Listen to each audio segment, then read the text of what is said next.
3, depending on the size of the piece. So that's how I get to this point. The next step is to mark the veneer through inlays that make up the rings. Looking at this, it looks like they are rings, that they're sort of hollow or empty in the middle. That's really an illusion that we've created by keeping this wood where it is. If I were to put this on the lathe and turn it and make it smaller in diameter, these two lines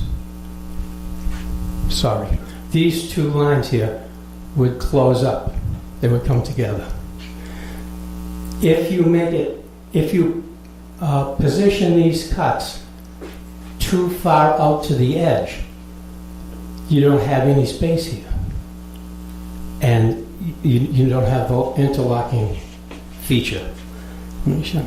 Here is one that has been cut, the pieces have been put in, and it's ready for the next step. This right here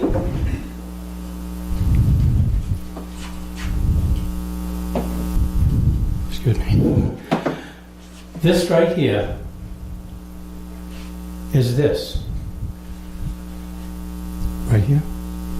Now, as you turn this, the piece will become round, and these two will become closer together. I stopped right there. If I turned it a little bit more, this space would get smaller. The size of the veneers that you put in has to come close to matching the kerf of the saw blade. It doesn't have to be absolutely perfect, but it's got to be close. If it's not, what you end up with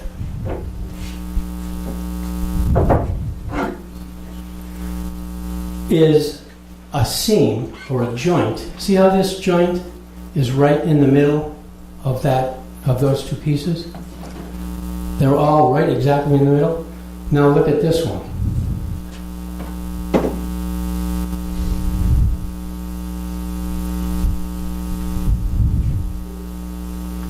Do you see that? I'm going to accent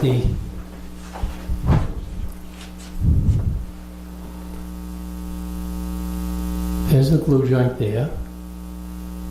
There's the other half of it there. Do you see that it's not even? They're not lined up with each other? That's because the inserted piece was either larger or smaller than the kerf. Can you see that? Okay. So it's important that you be reasonably close. It doesn't have to be perfect. I mean, if this is off a 128th of an inch, nobody's going to see it. But as long as they're consistently toward the center, you're fine. What I found, the kerf of the DeWalt chop saw that I have can be duplicated with one piece of 1/16th veneer and one piece of regular veneer, 1/42nd. So I just brought in a bunch of pieces, and if I don't have my digital caliper with me, but if I did, and I measured this, it would be the same as or roughly the same as the kerf on the saw blade. Now, every saw blade is going to be different, and you should check yours. You may find that a single piece of 16th inch veneer will work fine. You may find that you need 2 pieces of additional standard thickness veneer to get back to the kerf. So what I've done is I've made several of these bowls. What I wanted to do today was bring in the half-done pieces that I have and give them to you. We've got 2 or 3 weeks between now and the time we meet again, and hopefully you'll finish it, and maybe you'll have some insights that I didn't think of. And when we get back together next year, we can talk more about these. This and this are basically the same. Now, there is no one size that these rings have to be. It can be wider this way, or it can be fatter. It's up to you. The minimum thickness of the stock has to be 1 inch, 1 inch or more. It can't be less than 1 inch, because you lose some when you turn it.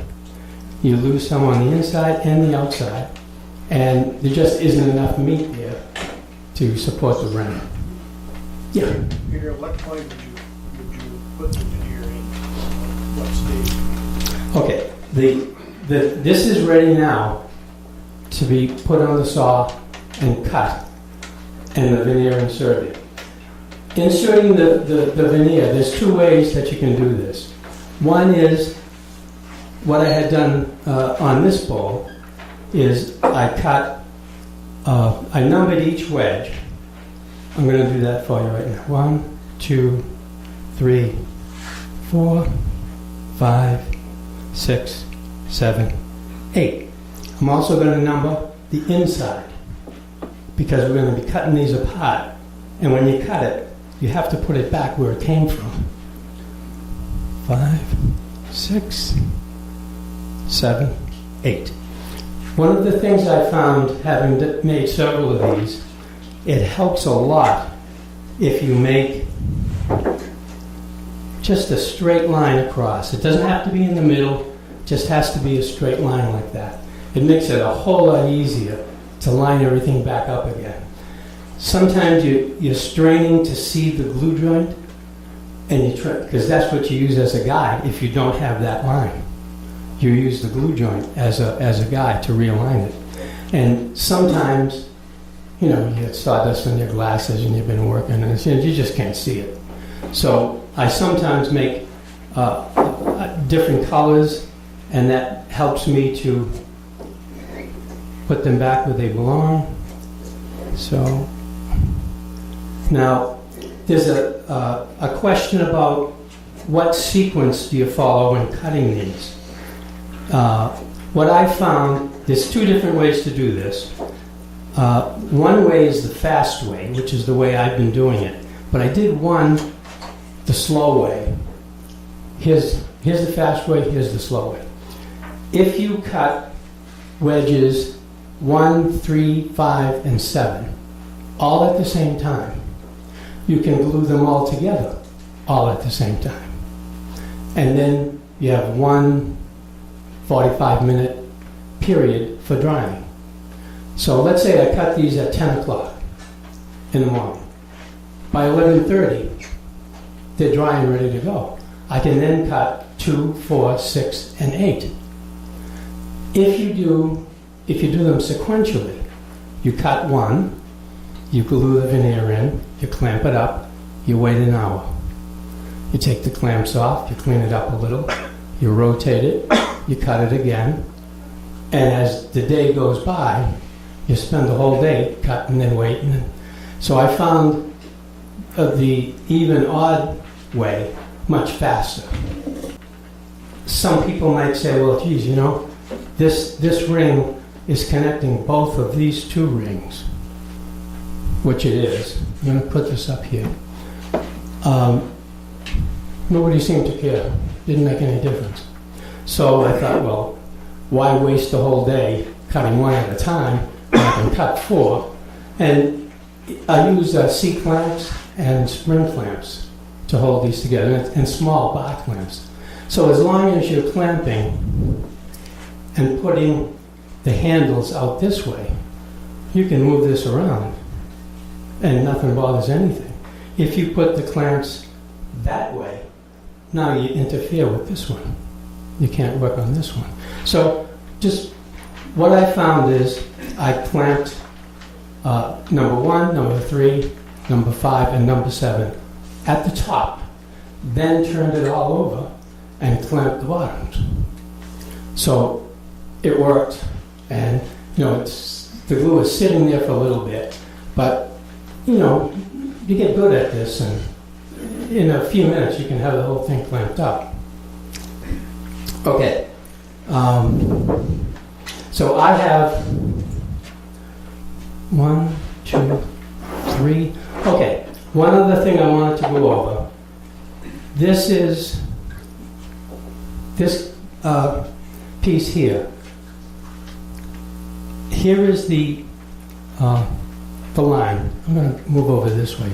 Can you see me here better? This veneer line right here. When you turn this bowl, you have to remove this wood here at the top edge, but not so much in the middle.